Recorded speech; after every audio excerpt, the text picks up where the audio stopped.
Welcome everybody, welcome back to The Broke Investor. I am Crypto Antonio and I love silver and gold. And welcome to the new BRICS currency is here, or the BRICS currency is here. It is literally here. So if you don't know what the BRICS is, it's the new economic and military alliance founded by Brazil, Russia, India, China, and South Africa, and has expanded to become the BRICS Plus nations, which has included a lot of the global south and some very, very big oil producing nations.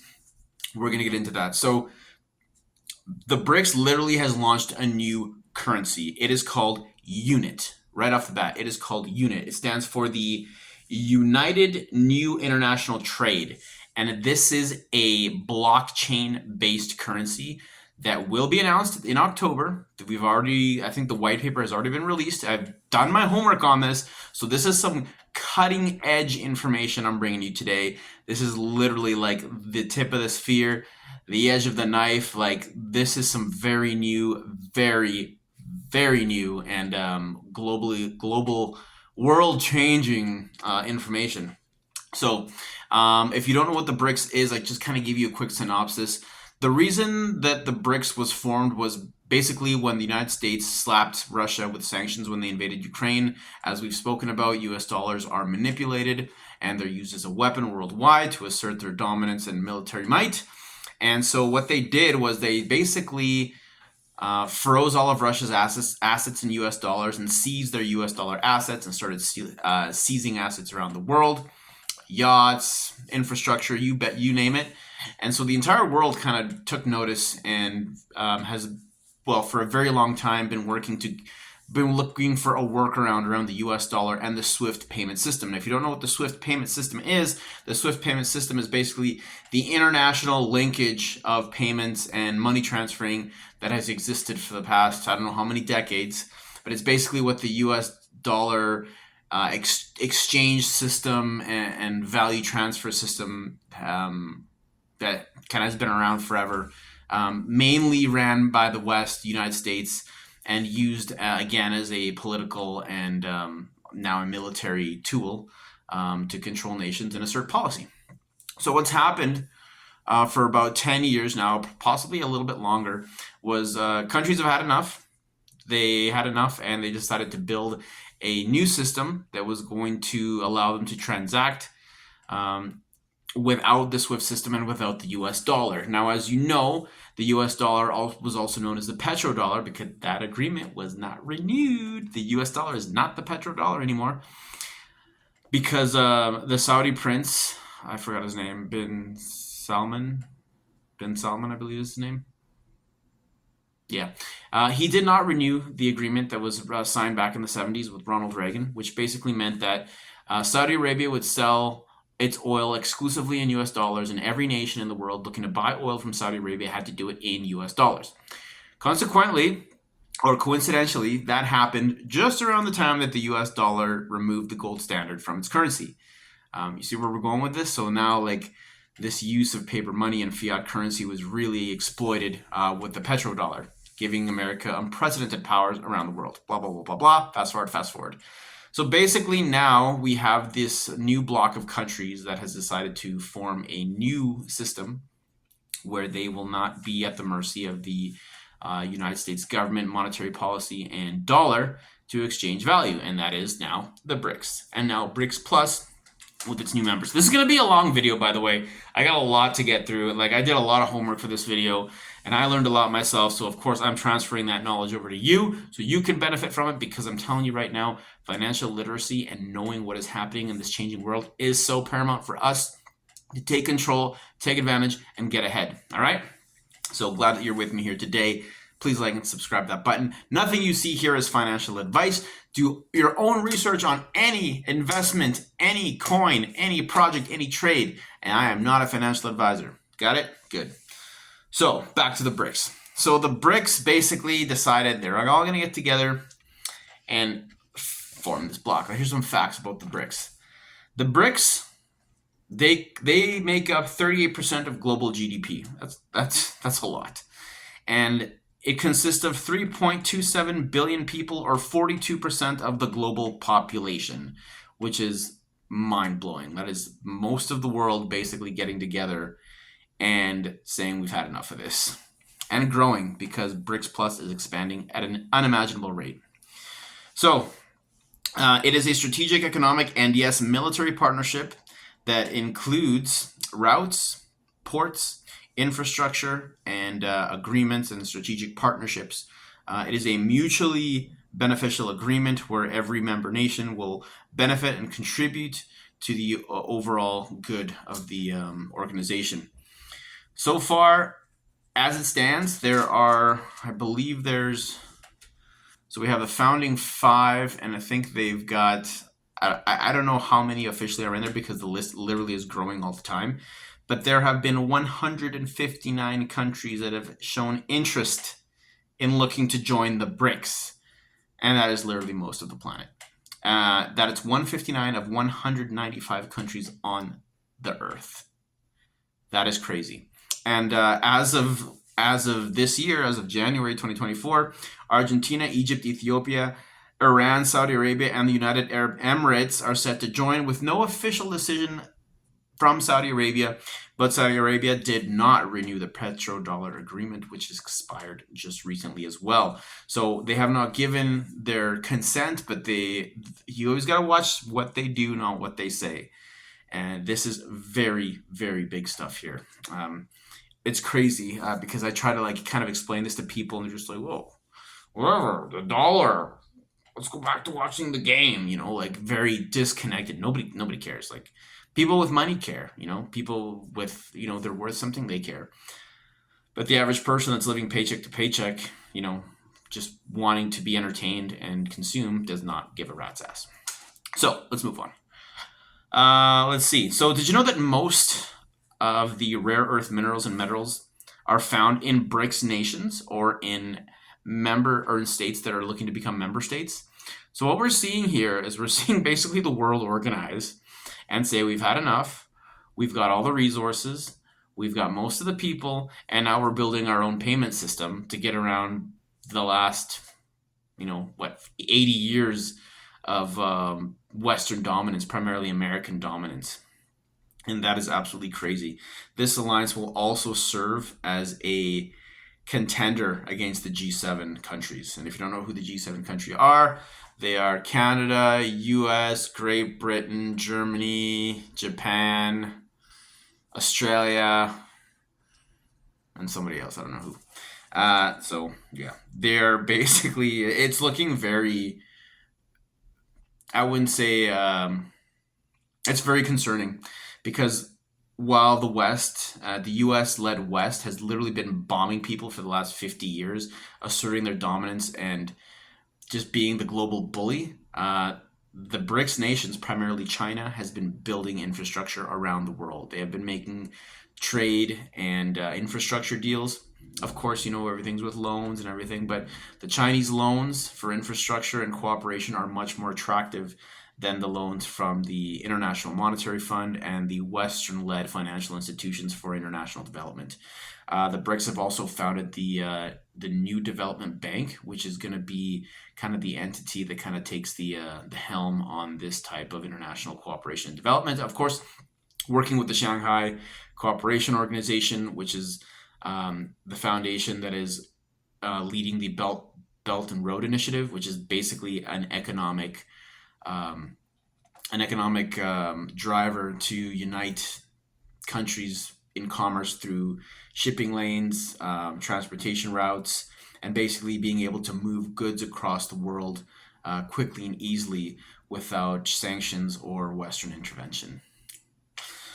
Okay, let's get on to the unit, which is the currency, the BRICS currency. So the BRICS currency, it's called the unit. It's going to be blockchain based, and it's a very interesting thing they've got going on here. I think we really have to pay attention to this here. And like I said, this information is cutting edge. This is some new stuff. I have not seen a lot of talk about it on financial YouTube. So I did a deep dive here, and I'm bringing you some of the latest information updated as of a couple weeks ago onto what this is. So what the unit is, again, the United New International Trade Monetary System. And right away, I'm going to tell you right now, it's looking like it's going to be a wholesale CBDC or blockchain asset. This isn't going to be something that you and I transact in. This is going to be something that governments and big corporations, possibly international banks, are dealing in. And here's how it works. So the way it's minted, so a unit is minted on the blockchain the way you would mint any other, blockchain asset. And the way it's done is zero point 0.4 grams of gold are deposited into a node, which is like a physical location. A node is a physical location that will put its assets on reserve on the blockchain. Like you have blockchain nodes. If you don't know what that is, do your own research on that one. So like a blockchain node, kind of does it regulates kind of its local area under the rule set. So basically, the node is this physical place where for every 0.4 grams of gold deposited and 0.6 grams of gold equivalent grams worth of participated currencies are deposited. So, like I said previously, I don't know if I said this. No, I don't know if I said that already. But the unit is going to be backed basically 40% gold, 60% BRICS member countries' currencies. And in order for a BRICS member nation to have their currency included in that 60%, their currency has to be redeemable for gold at a given central bank. Because we know that a lot of the participating nations, their currency is not accepted for gold, just because of the value of the currency and just the state of that currency itself. So we're thinking, or I'm thinking, is that the 60% of the 40% gold, 60% will be BRICS currency backed. Any nation's currency that is redeemable for gold will be included in that basket in the 60% backing. Got it? Makes sense? Did I say that properly? Tell me. Let me know how I'm doing on these videos, guys. Tell me, like, seriously. I literally get on here and just like rant. And I know a lot of people like click off, but for those of you that stick around, thank you. I appreciate it. I'm learning, you're learning. We're only going to get better. All right. So the unit, wholesale CBDC blockchain asset. So the way it's going to go is that there will be like a regulation for it. So there will be like a DAO, like a decentralized autonomous organization, that will kind of set policy for it. And the central banks will likely, so the way it's looking is it looks like the private sector will be the driver of the unit system, because I don't see central banks forfeiting all of their gold reserves in order to mint units for transacting on the unit system. And by the way, I believe unit will run on Mbridge. If you don't know what Mbridge is, I'm pretty sure it's a blockchain that's going to link. It's a blockchain that's going to facilitate multiple currencies. I believe it will support the unit, and I believe also other countries' central banks' digital currencies will run on Mbridge as well. So I think Mbridge is going to be this new blockchain that these new currencies at the wholesale and retail level will run on. This is just my speculation based on what I've read. So we have the DAO. They will set the policy, right?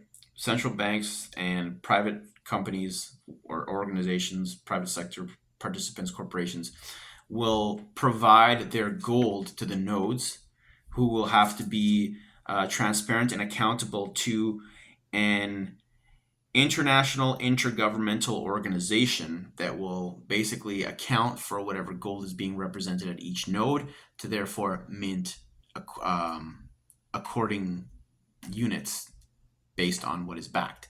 We're talking the gold, we're talking the other BRICS currencies. There will have to be a transparent accountability method to assure that this is what is being represented and what's on their ledger.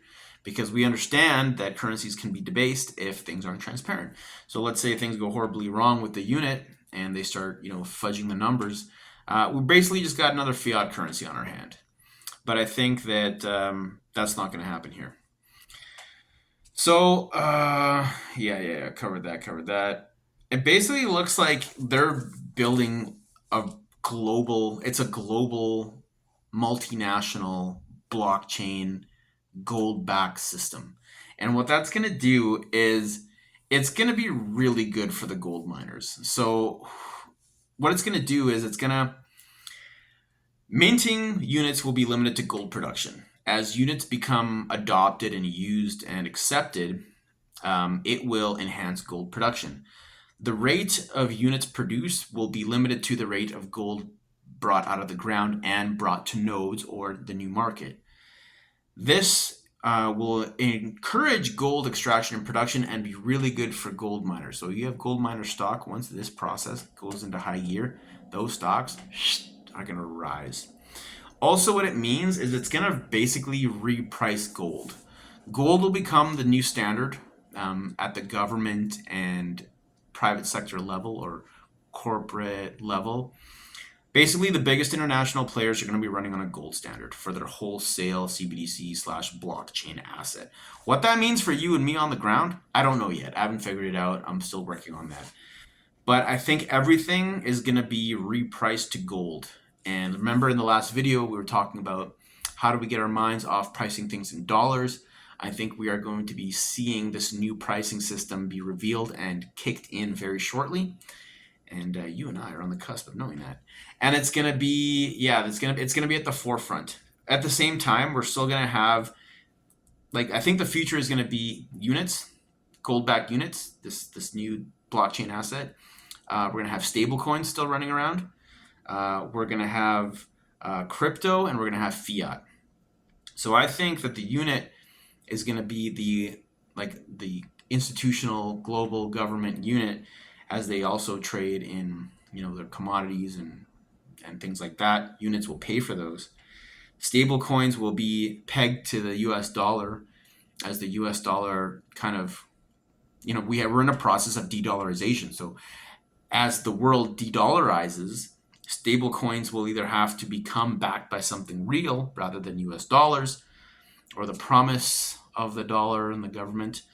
And then, of course, there will be crypto and other fiat currencies. So it is going to look like it's going to be a multi-polar, multi-currency world that's coming.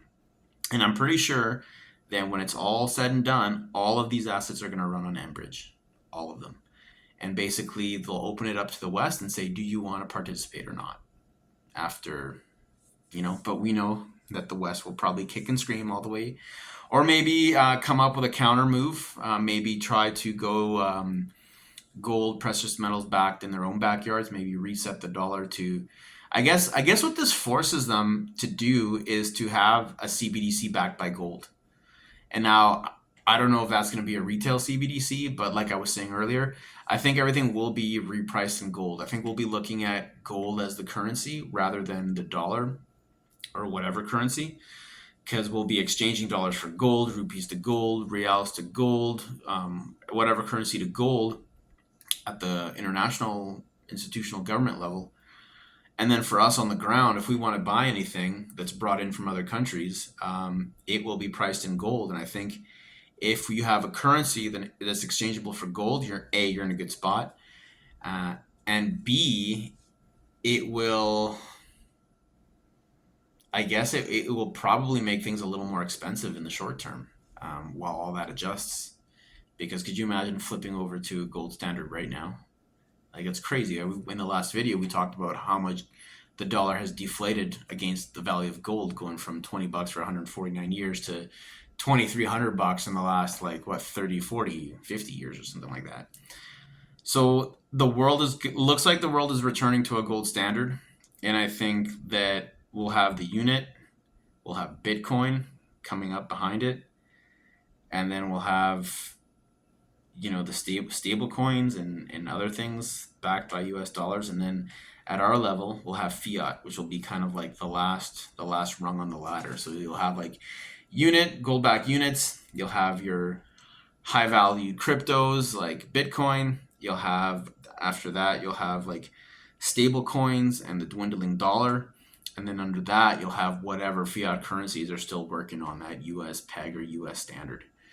And I don't know what that means, but it doesn't seem too good that the fiat's at the bottom, and that's what we run our lives in. So I guess that gives me like a scale and a reference point to repricing the world in non-US dollars. And I think it's a fascinating conversation. I think it's actually absolutely great to start doing this and like great to get our minds into it. Like I don't know what that's going to do to me personally, but I guess it means I got to start stacking gold. I got to start again reinforcing and collecting and um, building up my reserves in non-dollar assets. But the world is running like it's crazy. Like my mind is like you're literally watching my mind race as I'm talking because these thoughts are just blowing my mind. Because we're gonna want our cash flowing assets, but when do we make the flip from like okay, well no, I'll take dollars to yeah. Do you have gold backed notes? Do you have gold backed crypto? I'm sure there will be more gold backed crypto coming up, but I become skeptical because we've seen so many crypto rug pulls and crypto scams. We're gonna need something really transparent from like a very trusted organization because all of this hinges on trust, right? Since we all trust the US dollar right now, that therefore has value and a standard. But since we see most of the world moving away from that, I can see the unit becoming more trusted than the dollar, right? So wherever there's trust, there's value. And that's crazy. Like, can you imagine like sitting around like your average guy right now and trying to like explain all this to them? That like I can't even explain to some people that there's only 21 million Bitcoin. They just don't get what that means. They're like, oh, like they just don't. But infinite dollars just means infinite wealth apparently in their mind, and that's crazy. And thank God none of us are those people because they would not be here. You're here because well, you're the broke investor. We know something's wrong with the system. We're trying to figure it out. We're trying to see where the world is going because our lives literally depend on it. And we're done drinking the Kool-Aid. We're drunk. We're done being distracted. We're done hanging around with people that don't bring us any value. We are the value. We are also the opportunity. And we're learning together because this new world is coming hard and fast. And I mean fast. And everyone on finance YouTube and in mainstream media is saying that, oh, yeah, de-dollarization won't happen in our lifetime. That'll happen in like 50, 75, 80 years. But you know what? I think that's just recency bias. Did you know that as of 2020, the amount of knowledge on the earth doubles every 12 hours? That was in 2020. It's going to be 2025 soon. Like, I'm pretty sure that means that the knowledge on planet Earth is doubling every 4, 3, 2 hours. And that's crazy. So to take that and put that into perspective, with the recency bias, I think we could see this de-dollarization thing happen way, way, way quicker than anyone thinks. Because like Mike Tyson said, everyone's got a plan until you get punched in the face. And right now, I think everyone's going to get punched in the face. And it's crazy. So, woo! Anyways, I think that's all I've got on this. I think we're going to have to revisit this again. I think we're going to have to do another perception of value. I think we're going to have to do another pricing the world in non-dollars. And we're going to have to keep this talk about the unit, Enbridge, the BRICS, stable coins, the G7, cryptocurrency, fiat, precious metals, and commodities. Very much a living topic on this channel. So I think I've ranted on enough. This is probably like 30 minutes now. I think I've covered it all. I want to thank you again for joining me till the very end of the video. I appreciate it. Please like, subscribe, send this to a friend, whoever needs to see it. Let them know that, hey, you don't have to be a multi-billionaire, super intellectual finance guy to start learning this stuff. Like I said, I come from the construction world. I'm a single dad. I woke up and realized something is wrong with the world. And I know there's millions of people out there like me. So let's all join hands and figure it out together. All right. Thank you for joining me. I'm the Broke Investor. Take care and we'll see you in the next one.